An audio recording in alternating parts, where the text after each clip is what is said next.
thought to make a comment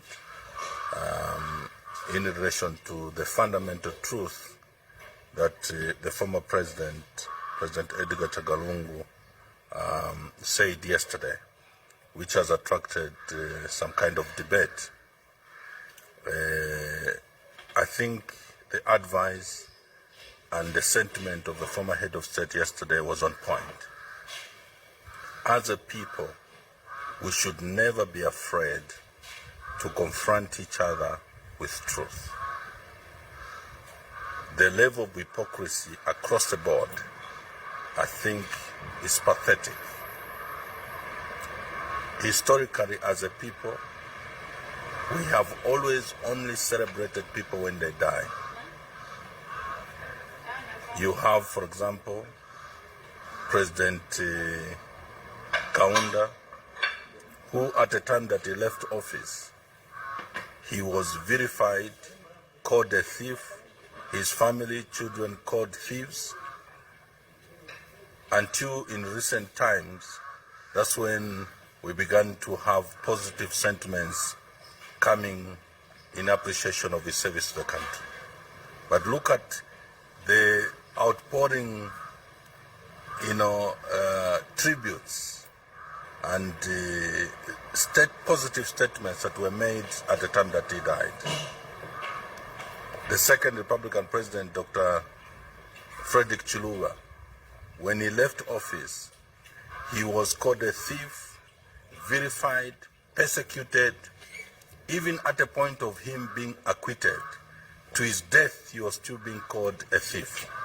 But at the time that he was being buried, everybody was up showering praises, how that he was a father of democracy and the one that laid the foundation for economic growth that we've experienced as a country.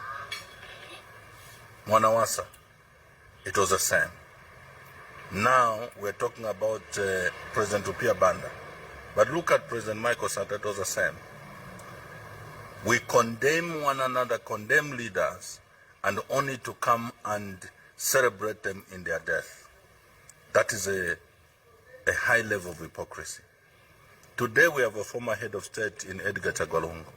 As we speak now, President Lungu is being vilified, is being, persecuted, his family, his children, everybody is calling him a thief, somebody who never did anything to this country, even when we know that the infrastructure development that we are celebrated as a country to have achieved and attained was achieved under his watch. Misaika in the Ichilema today is trotting the whole corners of this country, commissioning with his ministers projects that were left by the Patriotic Front government. That is never appreciated. They never even have the courtesy of referring to those achievements. They pretend as if they are the ones who have achieved. Now, what makes even the fundamental truth of hypocrisy real is to have a head of state, for example, at showground during the funeral of the official funeral of President Upia Banda, suggest that the reason why opposition leaders and others are participating in the funeral is because they have created a conducive environment for that kind of thing to happen, which is very unfortunate. That statement is far from the truth. The truth is that now we have in opposition leaders who are civil and are able to distinguish